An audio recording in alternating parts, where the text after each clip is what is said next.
I'm so ready. Are you ready for it? Ow, wow. That's not the sound of that. Wait, can you please do that every single time? Every single time we start a podcast, I need you to do that now. That's like a for sure official thing. Depends what flavor of Erica you get that day. I'm in a good mood. As long as it's not vanilla Erica, we're chilling, you know? It's never vanilla Erica. I don't know about never. Sometimes it's like hot sauce ice cream Erica. See, hot sauce Erica is my favorite Erica. Ew, that sounds weird. Does it? I don't know. I think it sounds great. That is great. Who doesn't love hot sauce? Some people. Actually, a lot of people, I feel like. Yeah. Dude, my mom's one of those people where it's like the mild to her, she thinks is the spiciest thing in the world in terms of everything. She'd be like, well, why is this salsa so spicy? And I'm like, Mom, this is like El Torito salsa. Like this, it's fine. You know, like it's just really like not that straight spicy. up not that spicy. Yeah. Literally, dude. She's crazy. I'm really enjoying right now. There's like a lot of good things happening right now. John has a mini Christmas tree and some lights behind him. Yeah. I'm drinking out of a Starbucks holiday cup. I love it. The Christmas vibes are on the way. Yeah. You know, got me into it. Do you see that behind me? What is that? That's a picture of Taylor Swift. Oh. It hangs on my wall. Taylor Swift. What did you think it was? I don't know. It kind of looks like a skinny, topless Santa from this angle. Tell me it doesn't. Please don't ever think that I have a skinny, topless Santa photo hanging on my wall. Erica, I don't know what you're into. Maybe you got a thing for Santa Claus. Maybe that's like your guy, you know? Maybe it's my guy. Yeah. Did I tell you I used to have a Taylor Swift poster in my room? I don't know. What era was it from? Freshman in college. I used to have the hots for her. I thought she was like hot. What era of hers? Not you. Like the Kamuchi college era. Right, right. I think it was freshman. Wait, no, her era. Red. Yes. I think it was Red. Red's a good time. Red was a good one. Dude, anyways, so our friends, Carla Marie and Anthony, so they used to do the morning show on Kiss in Seattle, and then they got fired, and they've been doing basically broadcasts from all over the place. And then they had like a live broadcast this week from our friend Jake, who's on our podcast from the 20-somethings Doing Nothing podcast. So they had this Christmas Zoom extravaganza, and I was doing nothing on Thursday night, so I just decided that like. Did you watch? I watched. I tuned in for a little bit. I tuned in for a bit. Wait, did you really? So cool. Yeah. I just figured like, I don't know. I loved their idea. They were doing this huge Zoom holiday party where they had a bunch of games and stuff, and watching their broadcast and all the Christmas stuff in the background. I was just like, I don't feel Christmas yet this year. Like, I just don't. Like, there's nothing to do. You're not going to the mall and hearing Christmas music everywhere you go. Like, no. I feel like I'm missing it. I'm lacking it a little bit. So then after that, I put this little tree on my desk and I got some lights and I was like, you know what? I'm going to start bringing the vibes because it's December 11th. It's like 2 weeks till Christmas. And like, what are we doing? You know, I'm not going to skip out. Are you feeling it now? I mean, more today than yesterday. So congratulations. Wow. Yeah, dude. That's exciting. Also, before we get going on anything else, and yes, if you turned on this podcast because you thought Taylor Swift came out with a new album and Erica has thoughts, the answer is I do have thoughts. I'm wearing my folklore sweatshirt right now. I haven't taken it off in like 3 days. We will get to that. I'm so excited because last time so many people were so obsessed or so upset that we didn't Well, we didn't. It was like I couldn't mentally prepare for that. That was a lot. Anyway, not that I had time to prepare for this one. Yeah, I was like, you've had maybe 6 hours. Totally. What I'm saying is the more important thing that we should get to right now is like, how are you, Mr. COVID? I'm so glad you asked. Mr. COVID. Mr. COVID. That's Mr. COVID because I got my first results that are negative, baby. Yay! So this COVID is almost gone. 2 weeks. Yes, it's actually since more. Wait, I think this is exactly 2 weeks. 14 days. Since you felt symptoms. Actually, yeah. It's about 14. Oh, since I felt symptoms, it's been a little over a week. Sure. What? Yeah. Since you've had no symptoms, a little over a week. Yeah. Since I've had no symptoms, a little over a week, and it's been a little over 2 weeks since, or 2 weeks exactly since the positive test, I guess. So, dude, we slayed COVID. We took it out. We beat it up. We sent it back where it belongs, and we came out on top. So we're blessed today. I'm very happy to hear that you're feeling better. You have your taste back. Okay, so this is what's interesting. Okay, I was like just talking to someone about this the other day. Okay, I feel like my taste is only 75% back. Oh, it's so weird. Like you're right. Things don't taste the same, and it pisses me off because I can taste, but like not to the full extent of that that I know my taste buds are capable of. For example, I've had my favorite pizza twice in the past week. You and right? the damn pizza. I know, we're back to the pizza. But here's the thing. I know how it should taste. I know exactly how it tastes. It's my favorite thing in the world. I got it both times, and I can taste it, but it's not there. And then I got sushi one time from my favorite sushi place, and the sushi it didn't quite hit. It didn't quite hit just as hard as I needed it to. I've had Jersey Mike's twice, and I love Jersey Mike's. It doesn't quite hit how it should. And you know what it feels like? You know when you take a bite of like pizza that's too hot and it burns your mouth and you can't really taste the rest of the pizza? That's kind of what it's like. It doesn't hurt. But I feel like, is this a better way to put it? Is it like a weird watered down version of every food you're eating? Yes. That's exactly when you said the right. sushi thing, I imagined eating a piece of sushi but not getting the full flavor and being like, this fish is filled with water, which is a disgusting way to think of it. Yes. Like, not that things are wet, but yes, it's like a watered down version of everything that you want to taste. And you're like you're fully getting the texture of it, but not the taste. Dude, this is do you have COVID? Do you know? No, like you do. I don't. I just am really smart. Yeah, that's fair. That's fair. That makes one of us. But it sucks, dude, because I'm spending money on the meals that I know I want, and just the full satisfaction isn't there. So that's kind of interesting. So I'm waiting on that to come back. What about your smell? Smells fine. Smells completely back. Great. But I did have like Chipotle, the hot Chipotle sauce, and it was like sweet this week. And I've never had a sweet taste from it before. It's weird. So they do say that like it can mess with your taste buds for a while.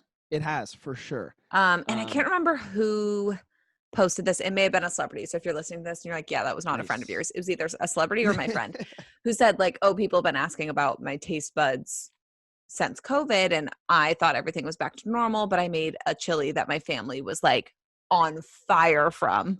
And I thought it was like totally fine. So hopefully you get like back to 100% within the next like month or so. See, what if they like change forever? That scares me. Because like, what if all my favorite foods are never my favorite foods anymore and I have to relearn all my taste buds? I'm just like going through this dark hole of like kind of being sketched out, you know? The problem is that feels possible because of how little we know about it. Yeah. And they're saying people who have gotten it have some long-term effects.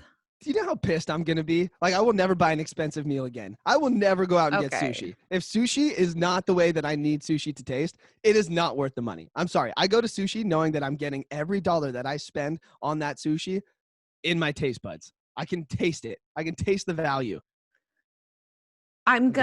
So if this is your new baseline though, at some point you're going to forget the old one. Ooh, good point. And then all your favorite foods will be all your favorite foods again. Erica, you are on fire today. It's like I drank brain juice, and that brain juice is this venti coffee. Because that's genius. You're so right. I won't even remember what the good tastes like anymore. Right? So just, I also bet it will come back at least, maybe we get back to 90%. 90% feels good enough. See, I'm down for a 90. I'm definitely down for a 90, So we'll get there. We'll definitely get there. But that's the update on the COVID. We're COVID free, and I kind of feel invincible. I'm not going to lie. Like, I kind of feel like everyone is least likely to get COVID from me now, at least for a while. Yeah, there's some really interesting, like, studies on that, and it's like, can you carry it even though you're not going to get it? That's a problem. They said you still kind of can. Like, if it happens to land in your nose, you're not producing the virus, but you're essentially another surface that's like, it happens to land in your nose, or like it happens to land on your tongue and then you like make out with someone. Dude, you can't have COVID landing on your tongue before make out. You can't have COVID landing on your tongue. Wear your mask. See, I still got to wear my mask. But exactly. I'm just saying, if someone had to hang out with either you or I, who would you pick right now? It's going to be me. At least 9 times out of 10. At least 9 times. Yeah, if it was a hangout where John was wearing his mask the whole time he was outside of his home and then came home, washed his hands, maybe even brushed his teeth, and then huge. Also, if change they're not clothes. making out with you, it's fine. Yeah, that's what I mean. And like, I mean, I'll still keep some distance, but I'm just saying, dude. I would hug you right now. I'm golden right now. Thank you. Wow. Man, I kind of want to like go outside and start touching things, like that's a little aggressive, but you could still get other sick. And like, there's a lot of gross germs in the world. So I don't think that you licking telephone poles is the solution here. Yeah. And I haven't been outside my house in 2 weeks. So I feel like my immune system is just like slowly dying, it's like getting weaker. Totally. That's a good point. I'm not testing it. You definitely should like start with like walks around the neighborhood. Yeah. I should like find a sick kid with the cold and then get that. No. Oh. No, then you'd get a really bad cold because your immune system is low. Nice. Yeah, I don't want that.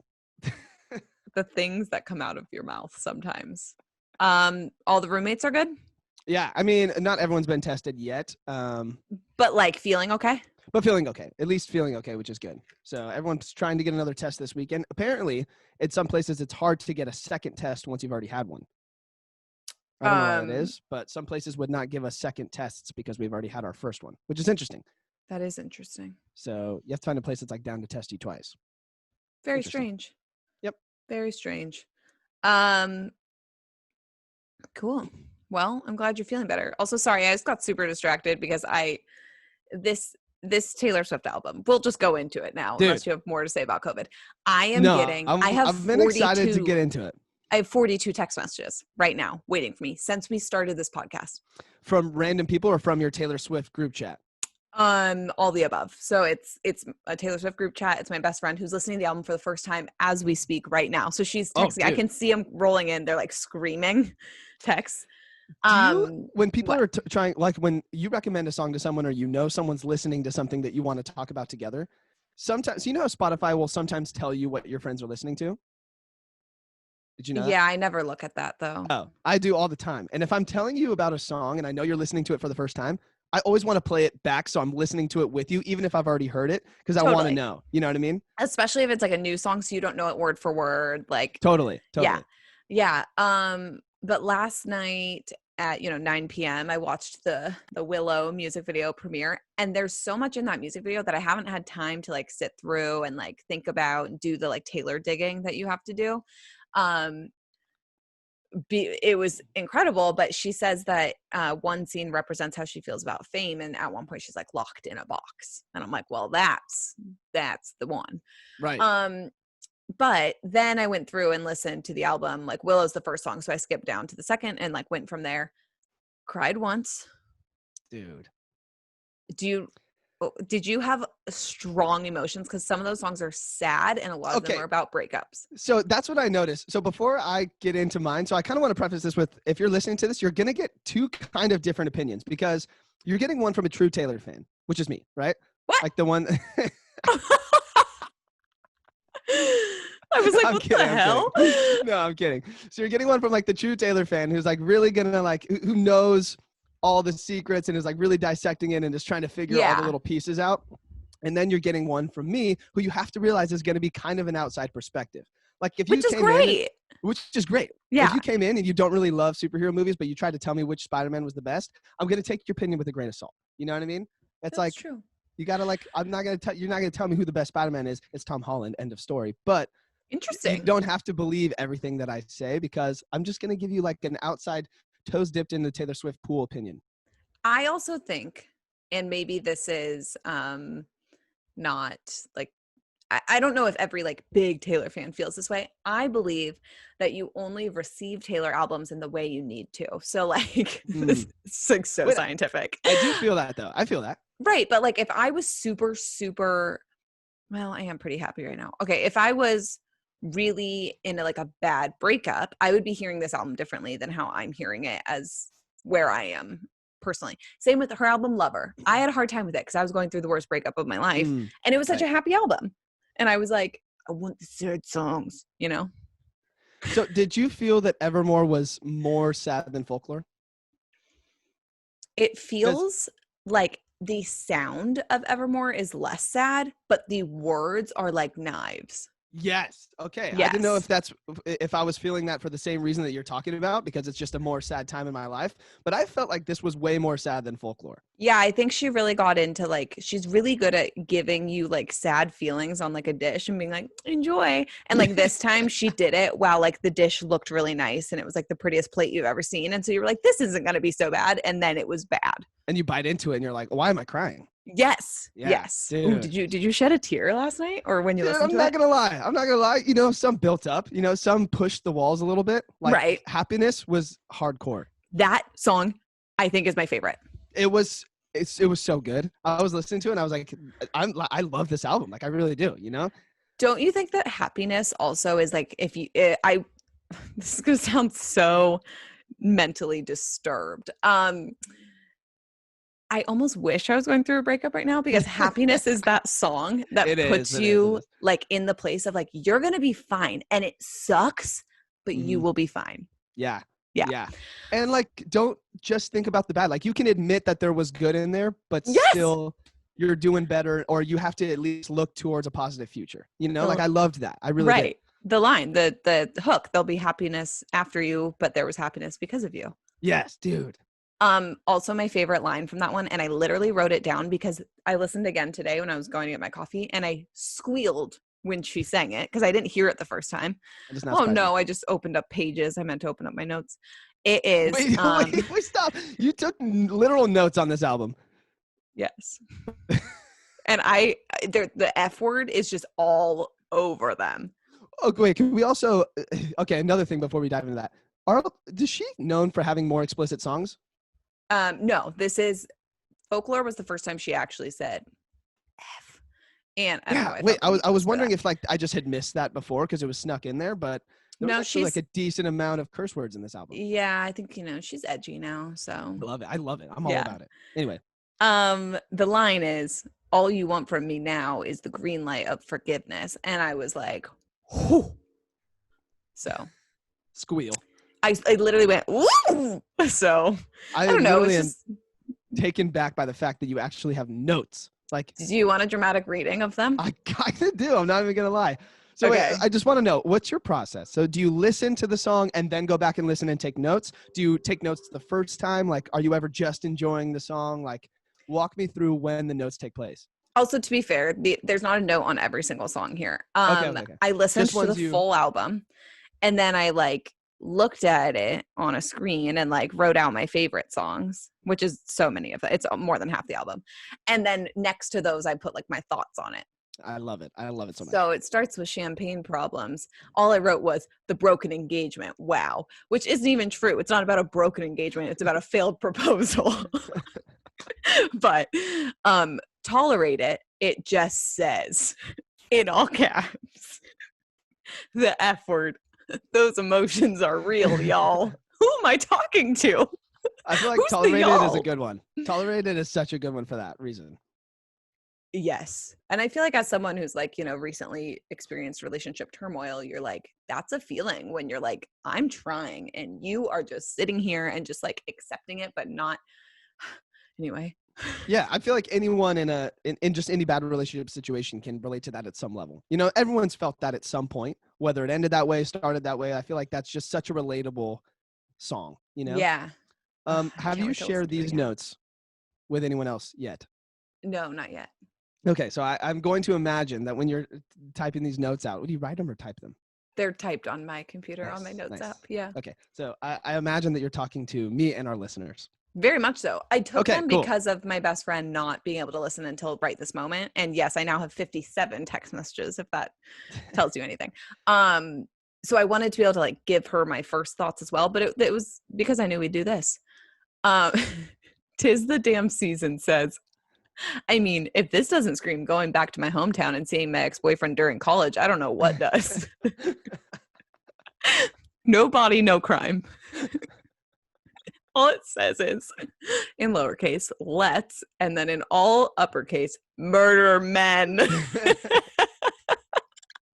Erica, I feel like you're like 13 in high school, just really pissed off, like taking notes, listening to this album. Like, let's murder men. I mean, have you listened to No Body, No Crime?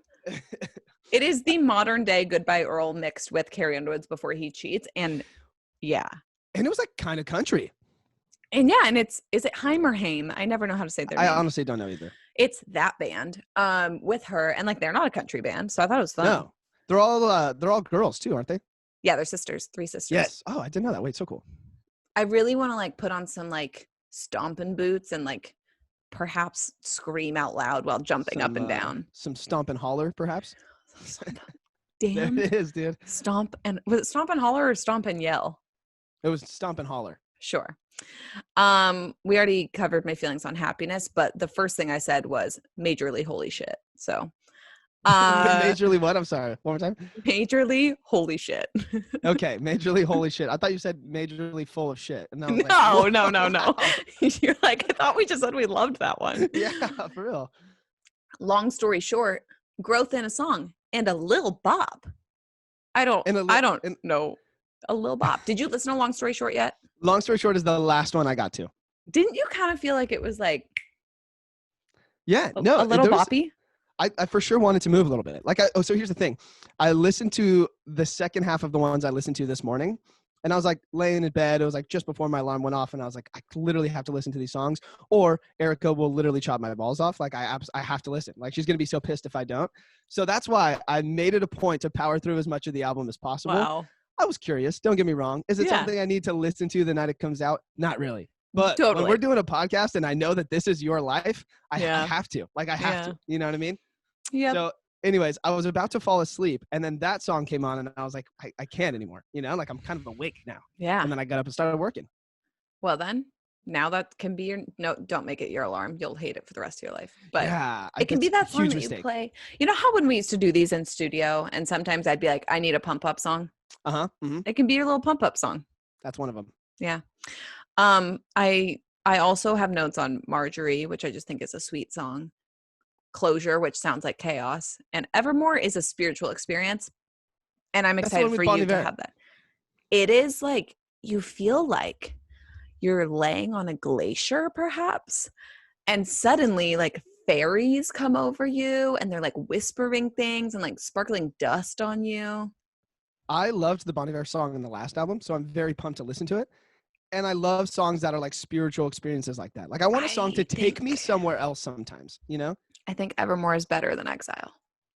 Really? Mm-hmm. I'm pumped. I have to listen to the final 3 songs because I've yet to do that. But I have noticed, I feel like this album is also, I feel like less ambiguous. Like I feel like it's easier to follow these songs than it was in Folklore. I feel like Folklore had more puzzles or more things that I was trying to figure out. Yeah, and sometimes you just want to like play a song and understand what she's saying. 100%. Yeah. This one is also very much story driven. Like there's a lot of, sorry, my audio is making weird sounds. Do I sound okay to you? You sound great. Okay. No, you just did that in a robot voice. The storylines on Evermore feel like really like thought through. Like there's all these like comments of divorce and things. Like I think she's really writing songs about other people. I feel that. I feel that. And I like that. And what a time to be doing that too. Like end of the year, the pandemic, like most relationships being put to test at some point, you know? So true. I bet you that's what a lot of her inspiration was from. Dude, you will probably relate to some of those. We're still going Not through that the you're album. Going through a divorce, but right. And Closure. I can't wait for you to listen to Closure.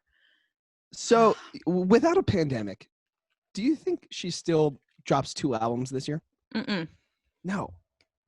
She'd be too busy doing press, going to award shows, picking out outfits, filming music videos.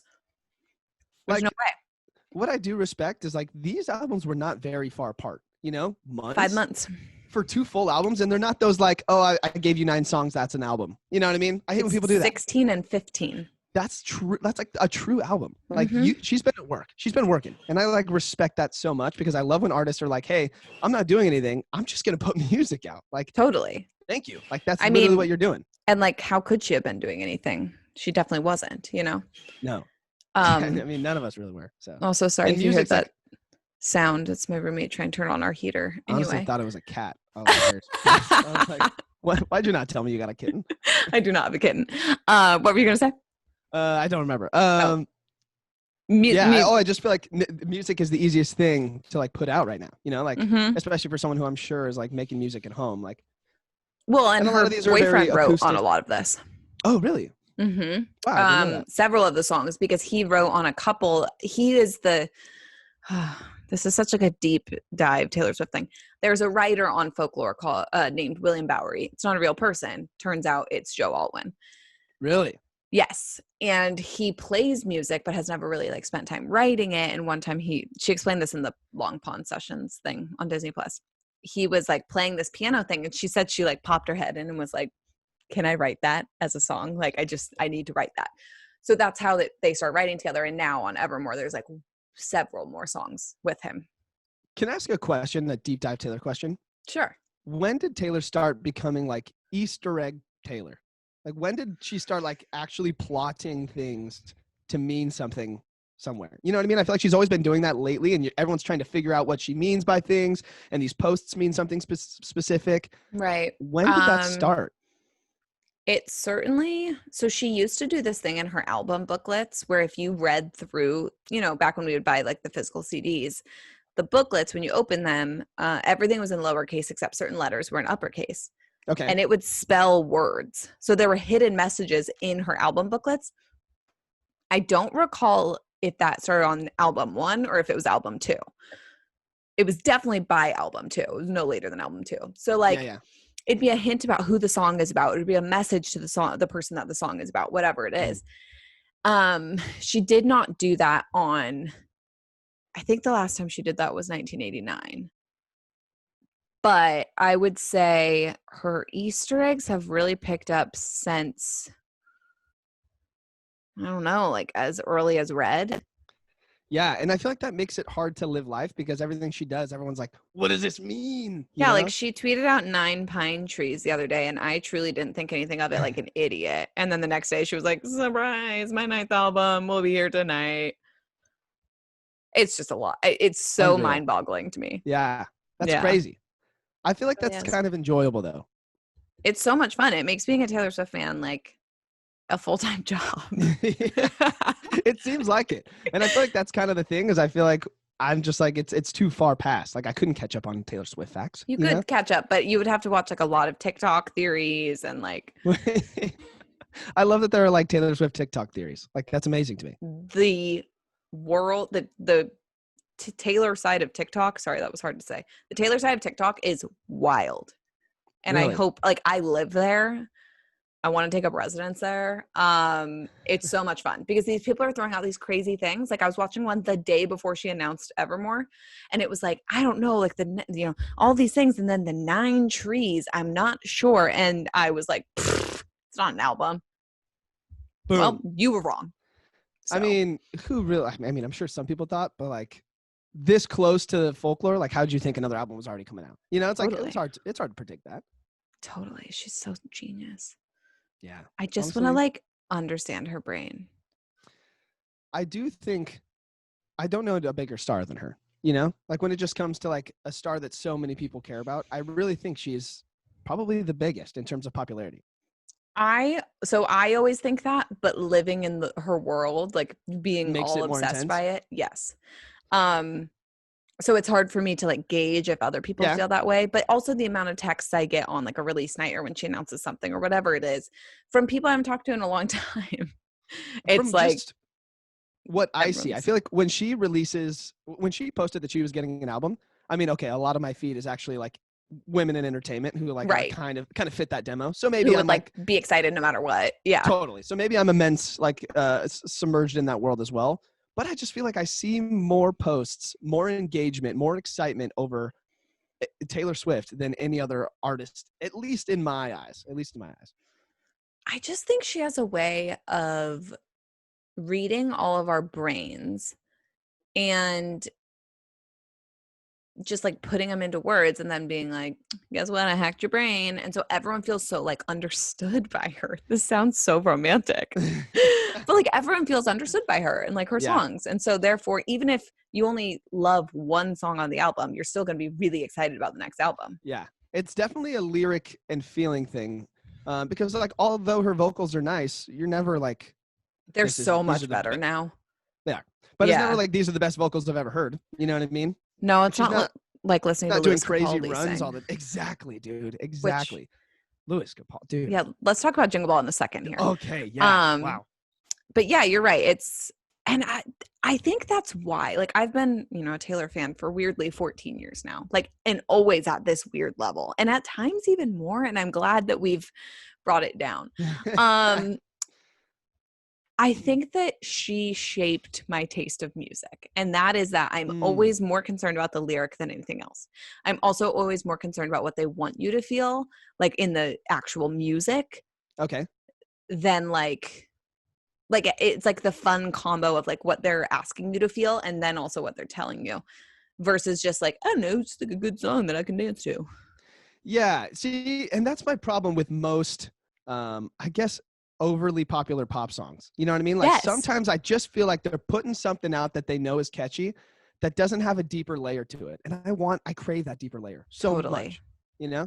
That's why like her huge pop songs, they're not her best songs. Like Shake It Yeah. Off is not her best song. I agree. And that's why I think I got lost a little bit in Taylor when I used to love her until Red. When she went full like pop. So many of those full pop songs lost that extra layer to me. But I do think it's back. Like these aren't. Oh yeah. You know what I mean? And some of the pop ones I feel still do get it. And I think that I don't give it a chance because I hear Shake It Off and that's what I assume the album is. You know what I mean? Totally. And then you like missed out on Clean and like exactly. And all you had to do was stay. And I'm really disappointed in you, but that's okay. But you're That's right. fair. Yeah. The lyrics are totally back in the way that she had them when she was fully country. And now this is like a weird, the folklore land, as she calls it, is really like going back to her writing when she was writing country.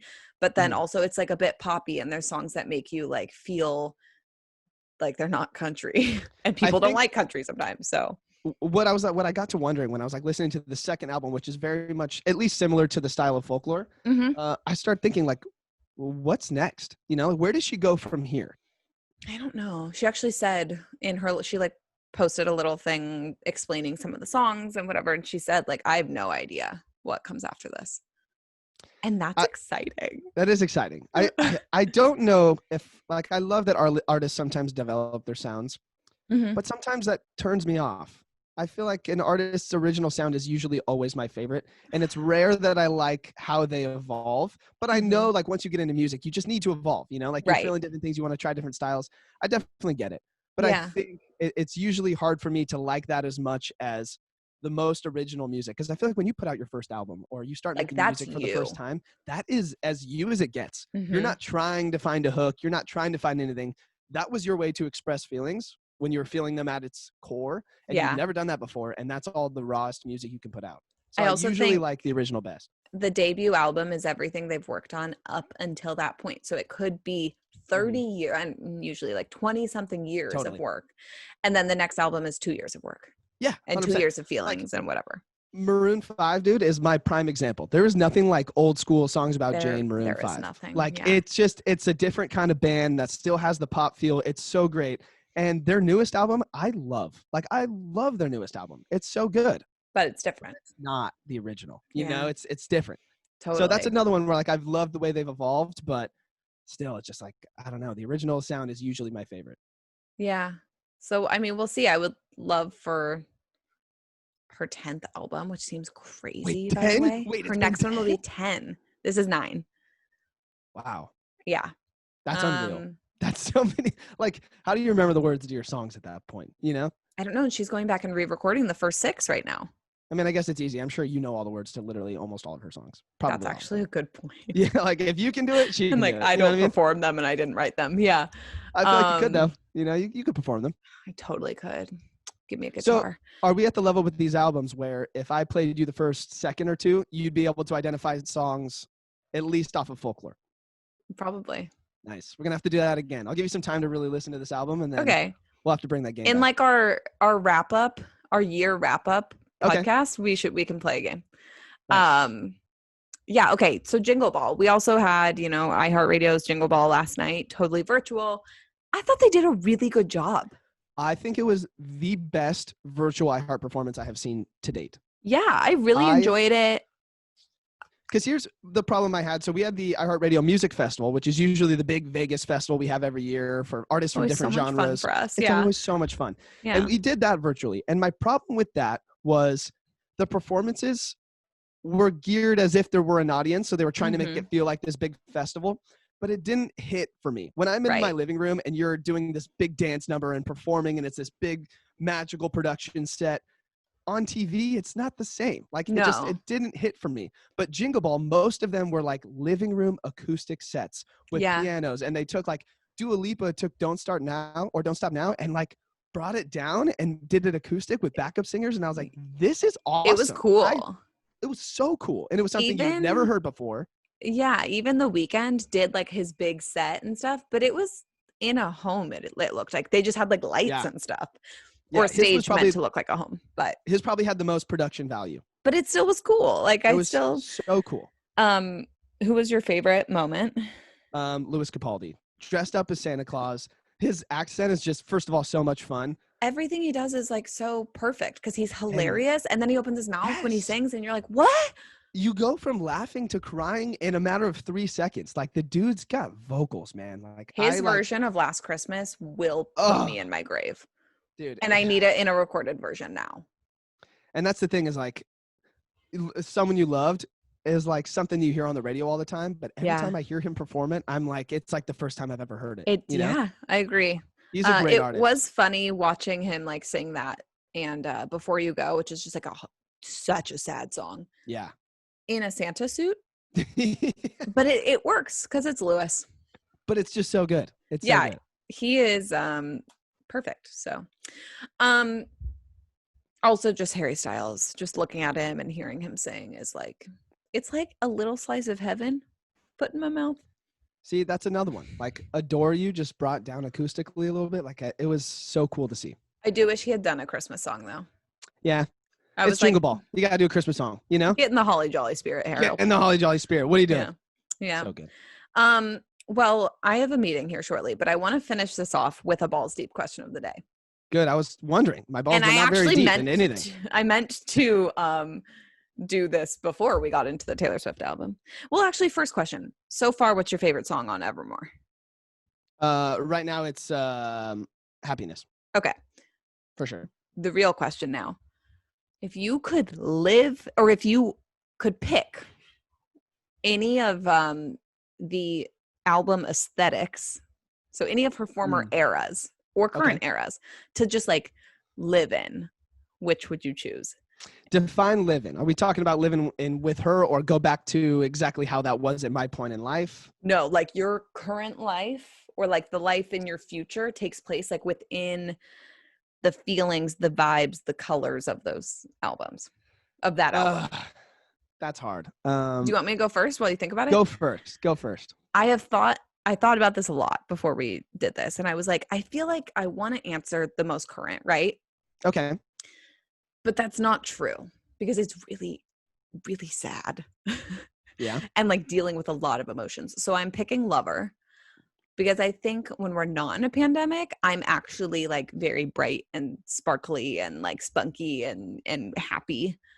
And when she performed at Wango, there's like rainbow confetti everywhere. Yes, like the vibes were good. It was the most like, let's day drink and scream these songs at the top of our lungs. And like, it's warm and it's summertime. And that's where I want to live. I want to live my life on that level of happiness. Okay. I like that. Part of me wants to go to like Speak Now. So fairy tale of you. Just because it's like very singer-songwriter, very fairy tale, but I just like, I can't resist the passion that I feel in Red. Yeah. I just feel like Red is just, it's so raw emotion to me. I mean, I was going through my first heartbreak ever, so maybe that added to it at that time. You know what I mean? But I loved the intensity that I felt from that album. It was so raw. It was so real. And I just like, at that time, I loved Taylor Swift. Like, I was like, not afraid to admit it. I was like, dude, it's so good. So perhaps it was you in your truest form of like not caring what anyone thinks. It's like a nice fall day. You're stepping on leaves. It's crunchy. Also, any guy that tries to tell you that like old Taylor Swift isn't good is a liar. I agree. Anyone who tries to tell you that current Taylor Swift isn't good is a liar as well. Yeah, no, I'll agree with that. We accidentally, we were playing around with my friend's Alexa. He was like working from home in his room yesterday, and we were just shouting random songs that we knew would piss him off while, just when you mess with someone's Alexa. Yeah. And we just like randomly were trying to piss him off. So we were like, play Teardrops on My Guitar. And then it starts playing and we were like, wait, leave it. Yeah, like it's kind of a hit. It's kind of a hit. Yeah. So there were just a couple dudes in a room listening to old school Taylor Swift's Teardrops on My Guitar. 'Tis the Damn Season kind of made me feel like we were back at like Teardrops on My Guitar world. I feel that. Yeah. You know, 100%. Like she's talking about like going home for the holidays kind of. And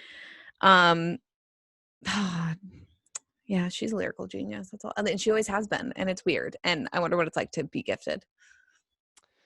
It's pretty complicated sometimes. But, you would know. Well, I'm really sorry for just talking your ear off about Taylor Swift for a whole like 40 minutes. But you know what? I suspected that this podcast was going to be a Taylor Swift dedicated one, and I'm okay with it. You know? Yeah. I'll have my time. Dude, Disney yesterday released all their, like, first of all, Star Wars things that are coming out on Disney Plus, and then all their Marvel things. There's like going to be a new Marvel show on Disney Plus every 2 months next year. I'm pumped. A new show? A new show, yes. Every 2 months? Wow. Yeah, you know how like The Mandalorian is like a spin-off show that they're doing. So are on they Disney doing Plus? a bunch of those for Marvel? A bunch of those for Marvel, and I'm gonna nerd out, and it's gonna be great. I'm super excited for you to educate me on those things the way that I have not even educated you. You knew most of this. We will probably lose listeners, but we'll get there. That's okay. All I'm saying is I know nothing about that world, so I'm looking forward to it. All right. Okay. Well, I guess hit us up at Almost On Air. Also, like, if you want to talk Taylor Swift, please DM me. I will always talk about it. And she's like not even joking too. No, like, I'm dead serious. I now have 65 text messages to answer when this ends. So it's been like 40 minutes. I know. But yeah, go to our Instagram at Almost On Air. And we'll see you next week.